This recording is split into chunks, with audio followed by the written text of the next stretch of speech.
Bienvenue sur Africa 24 dans cette nouvelle édition du QG News. Voici les titres de l'actualité. Stabilité au Nord-Mali. Le renforcement de la MINUSMA est en discussion à l'ONU ce mardi. Des nouvelles recommandations devraient permettre à la force onusienne de mieux surveiller les violations du cessez-le-feu sur le terrain. Le président soudanais Omar el-Béchir a pu quitter l'Afrique du Sud le 15 juin malgré une décision de la justice sud-africaine ordonnant son arrestation. Cette décision avait été ignorée par les autorités. Le gouvernement dément toutefois avoir planifié son exfiltration. Et puis une nouvelle mesure sécuritaire pour lutter contre la menace terroriste au Tchad. Certains Tchadiens s'interrogent, cela dit, sur ces dispositions. L'absence d'une campagne d'information et de sensibilisation pourrait être à l'origine de toutes ces incompréhensions. Mais avant de développer ces titres au Burkina Faso, le service militaire volontaire est de retour. Supprimé depuis 1990 et remplacé par une formation civique, patriotique et pédagogique, le gouvernement de transition vient d'adopter un décret l'autorisant de nouveau. Un recrutement de 5000 jeunes pour le contingent 2015 à la formation civique et militaire initiale va être lancé sous peu. Durant 45 jours, les élèves apprendront entre autres le droit international humanitaire, le maniement des armes ou encore le secourisme. Après la signature de l'accord de paix, les acteurs de la crise malienne souhaitent veiller au respect de cet engagement. Pour ce faire, la MINUSMA devrait être un acteur central. Le nouveau mandat de la mission onusienne doit justement permettre la mise en œuvre des accords de cessez-le-feu et de la situation sécuritaire. Le point tout de suite avec Arwa Barkala. Une semaine après les accords de paix signés par l'ensemble des groupes armés, le Mali se trouve de nouveau au centre de l'attention de la communauté internationale. Le mandat de la mission des Nations Unies au Mali, la MINUSMA, arrive à terme à la fin de ce mois de juin. Le secrétaire général des Nations Unies, Ban Ki-moon, plaide ce mardi pour le renforcement et le renouvellement du mandat de l'ONU au Mali. Non, il n'y a pas d'inquiétude. En fait, ici, la MINUSMA n'a pas bonne presse de façon générale. C'est vrai qu'elle n'a pas un travail, mais elle n'a pas bonne presse. Les populations tiennent plus à Barkhane, à la France, qu'à la MINUSMA, qui n'a pas trop d'impact du point de vue sécuritaire. Abdoulaye Diop, le ministre des Affaires étrangères du Mali, aura pourtant l'occasion d'appuyer le discours de Ban Ki-moon à New York, qui remettra un rapport allant dans le sens d'une consolidation de la mission onusienne dans le pays. Non, il est nécessaire de renforcer et comme le chef d'état-major l'avait dit un moment, il y a besoin de renforcer la MINUSMA sur le terrain parce que la phase cruciale qui commence de la paix véritable a besoin qu'il y ait une vraie lutte contre les narcotrafiquants, contre les djihadistes qui étaient un peu parmi tous ceux qui faisaient des revendications identitaires. Si la mission venait à être renforcée, elle aurait pour but de veiller sur les organisations hostiles au cessez-le-feu par le biais de sanctions allant de l'interdiction de quitter le territoire au gel des avoirs financiers. La communauté internationale s'interroge et demande des comptes à l'Afrique du Sud. Le président soudanais Omar el-Béchir a quitté le sommet de l'Union africaine qui se tenait à Pretoria les 14 et 15 juin, et ce, dans la discrétion la plus absolue. Le gouvernement sud-africain a nié ce lundi avoir participé à son exfiltration. Les précisions à Darwa Barkala. Le gouvernement sud-africain a-t-il aidé Omar el-Béchir à éviter son arrestation?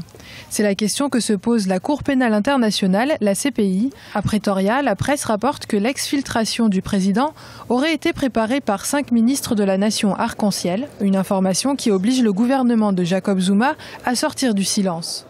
Nous rejetons les informations selon lesquelles il y a une réunion et nous allons, comme nous l'a demandé la Cour de Pretoria, leur remettre notre rapport d'enquête. Il n'y a donc absolument pas de tentative de notre part de cacher quoi que ce soit. La fuite du président soudanais a été prise par les ONG et par la CPI comme une défiance du président Jacob Zuma qui, de son côté, dénonce un acharnement de la CPI sur les dirigeants du continent africain. Il est même certain que Jacob Zuma tacitement est laissé faire. Il est même certain que le gouvernement sud-africain est laissé faire et laissé Omar al-Béchir repartir tranquillement d'Afrique du Sud. Et d'ailleurs, on voit très bien comment Au lieu de le laisser partir par l'aéroport international, il est reparti par l'aéroport militaire. Le président soudanais Omar el-Béchir est sous le coup de 2 mandats d'arrêt de la CPI pour génocide.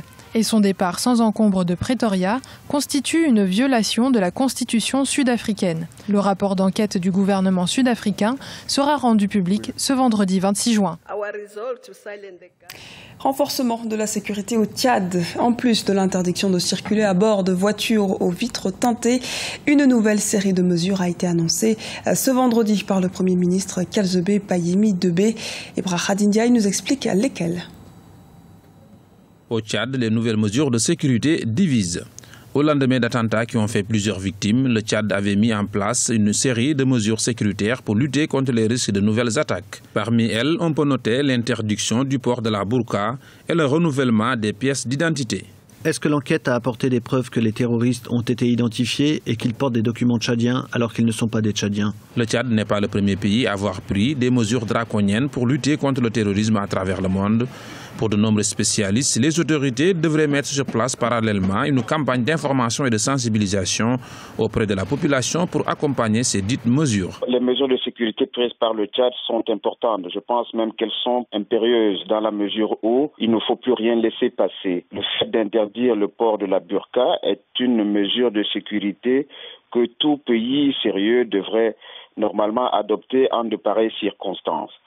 Simplement, cette mesure tranche avec des habitudes confessionnelles d'une bonne couche de la population, ce qui n'est pas facilement acceptable. Là, il faudrait peut-être que le gouvernement, au lieu de passer en vitesse dans la mise en œuvre de cette décision, devrait développer une communication gouvernementale qui puisse permettre de sensibiliser ces populations, que le gouvernement fasse très attention de peur d'ouvrir une nouvelle blessure dans le pays qui connaît déjà de fragilités internes assez inquiétantes. Rappelons que le Tchad est activement engagé dans la lutte contre la secte islamiste Boko Haram auprès de la coalition composée du Cameroun, du Niger, du Bénin et du Nigeria.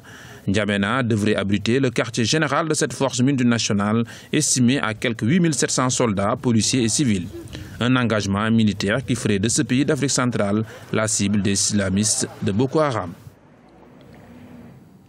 Drame de l'immigration clandestine, un sujet récurrent qui cristallise le débat face à la mort de milliers de migrants dans les eaux de la Méditerranée.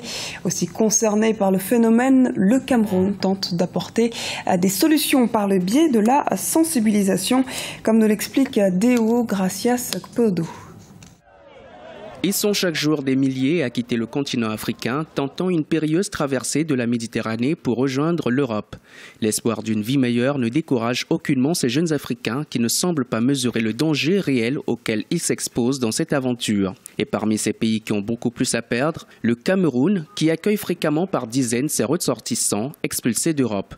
Une situation qui a conduit à l'engagement de nombreux acteurs de la société civile dans la sensibilisation de la jeunesse. Nous allons déjà les cibles dans les écoles, créer les clubs de lutte contre l'immigration clandestine.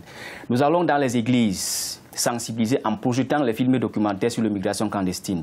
Nous avions un projet intitulé « Exposition photo sur le parcours des migrants Afrique-Europe ». Selon le président de l'Association des rapatriés et de lutte contre l'immigration clandestine, au Cameroun, 70 à 80% des candidats à l'immigration sont des jeunes. Pour lui, il est aujourd'hui important que le gouvernement camerounais prenne les mesures pour encourager ces jeunes à rester au pays. Moi, depuis que je suis là, je n'ai jamais vu une vraie campagne de sensibilisation à grande échelle organisée soit par le Minirex ou alors le MINAS. On n'en a pas vu, donc ça n'intéresse pas beaucoup ceux qui décident. Depuis là, ce n'est que l'Europe qui se déploie, qui monte, qui descend, qui organise des choses. Au niveau de l'Afrique, moi je crois que les États africains doivent jouer un rôle très important. Si on reste sur l'idée de la Déclaration universelle des droits de l'homme qui voudrait en son article 13, je crois, linéa 2, qu'on peut partir de son pays à un autre pays. Mais il y a un problème, c'est légalement. C'est ce que beaucoup n'arrivent pas toujours à comprendre. Et pendant que les acteurs sont appelés à se mobiliser davantage à travers le continent, ce sont des milliers de personnes qui tentent encore l'aventure à bord d'embarcations de fortune au péril de leur vie. Vendredi 19 juin, l'Union européenne a décidé d'une opération d'envergure en Méditerranée dans le but de dissuader les réseaux criminels de passeurs. Quelques 100 000 candidats à l'immigration clandestine ont été enregistrés aux portes de l'Italie et de la Grèce depuis début 2015. Ce journal a été réalisé par l'ensemble de la rédaction. Merci pour votre fidélité. À retrouver dans un instant une nouvelle édition du QG News sur Africa 24.